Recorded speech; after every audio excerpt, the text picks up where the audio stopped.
All right, let's jump right into the text today. We're stepping back about 3,000 years to examine a massive geopolitical crisis in the ancient nation of Judah. But as we dig into chapters 19 through 21 of the book of Isaiah, and we'll be drawing heavily on the profound insights of Dr. John Oswalt here, we're going to see that this historical event is actually a timeless, incredibly relevant lesson on human nature. We're really exploring where we place our security when everything around us starts shaking. So, here's a question to kick things off. When the world is literally falling apart around you, who do you trust? Because Judah was facing this exact terrifying dilemma.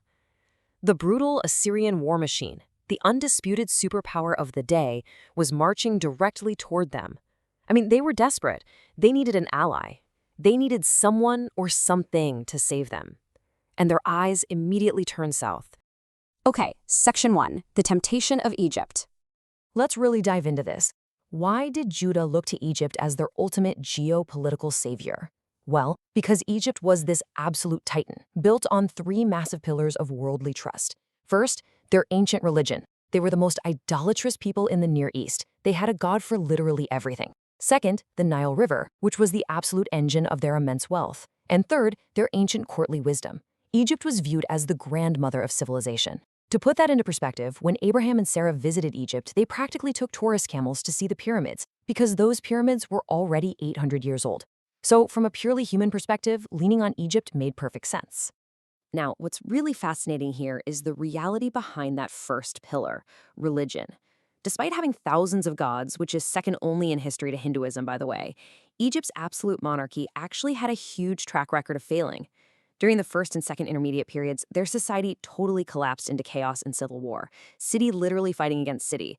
Isaiah points this out to remind Judah that ancient religion and human institutions, without the true God, simply cannot provide ultimate stability. So religion fails them. But what about the physical world? The Nile River was so predictable that you could stand with one foot in the dry desert and the other in a lush wheat field. It was the breadbasket of the ancient world. Yet Isaiah prophesies the Nile drying up.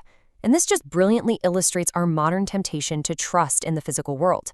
Think about how completely discombobulated our society gets when nature fails. When a superstorm hits, or we face a massive drought or a dust bowl, we rely on science and the abundance of nature to save us. But ultimately, nature will fail you. Moving right along to Section 2, when nature and wisdom fail. So, with nature and religion proving to be totally unreliable saviors, we have to look at the third pillar of worldly trust, human wisdom and political leadership. Surely the brilliant advisors of Egypt could figure a way out of this crisis, right? Well, the stark contrast between these two worldviews perfectly illustrates why human wisdom eventually crumbles. The pagan view of time, the Egyptian worldview, was entirely circular. It was based on the predictable cycles of nature, with really no overarching purpose other than day-to-day survival. But the biblical view of time is linear. God has a specific, purposeful plan for history, moving from a distinct beginning to a defined goal. Pagan wisdom just cannot comprehend a God who operates with surprises and a purposeful plan. And because of that, it is completely blind to what God is actually doing in the world.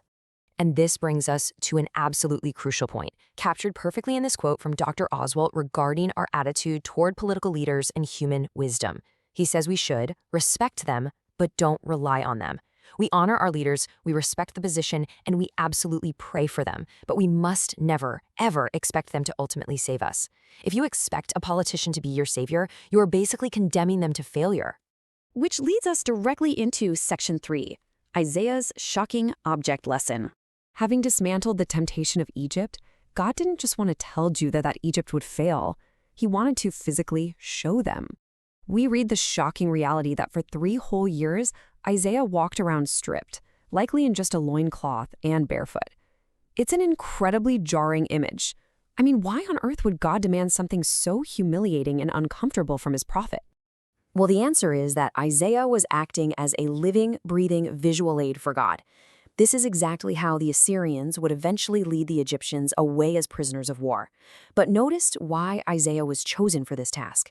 He demonstrated radical availability. He chose obedience over his own personal pride. Let's be honest, if you make yourself available to God, do not expect your pride to be massaged. Isaiah modeled true trust, trusting God's unexplained ways even when it made absolutely zero sense to him in the moment. And history actually proved Isaiah's visual aid to be 100% accurate. During this time, the king of the Philistine city of Ashdod led a revolt against Assyria. When things went south, he fled to Egypt seeking asylum.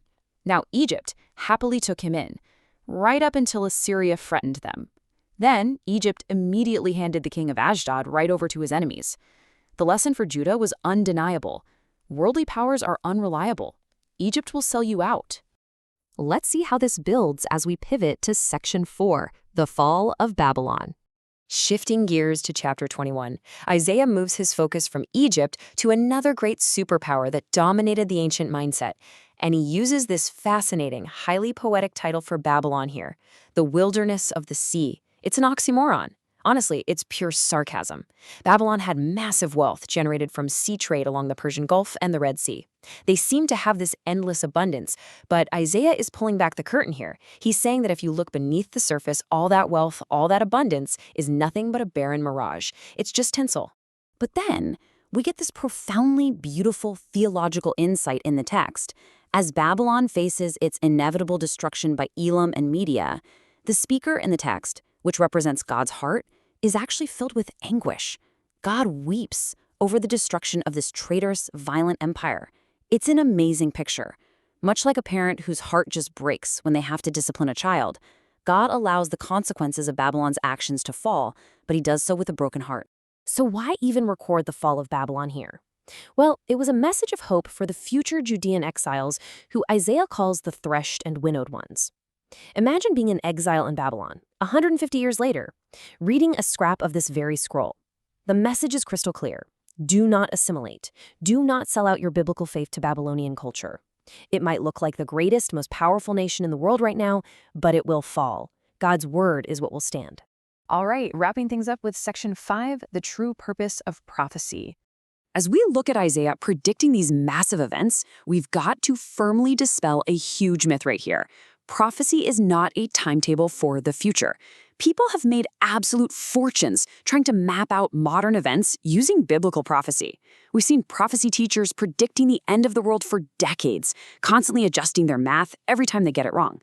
The fact that human timetables have failed consistently for 2,000 years should really tell us we are misunderstanding the purpose of these texts entirely. So if it's not a timetable, what exactly is the point? There are two key reasons. Number one, so we can live with absolute confidence right now, knowing that God knows the future. There are no surprises to him. And number two, so that when those prophecies are eventually fulfilled, our confidence in him is deepened and secured. Knowing that God has an overarching plan means we can face the great unknown of tomorrow, not with paralyzing fear, but with genuine excitement about what God is going to do. Which brings us to our final thought today.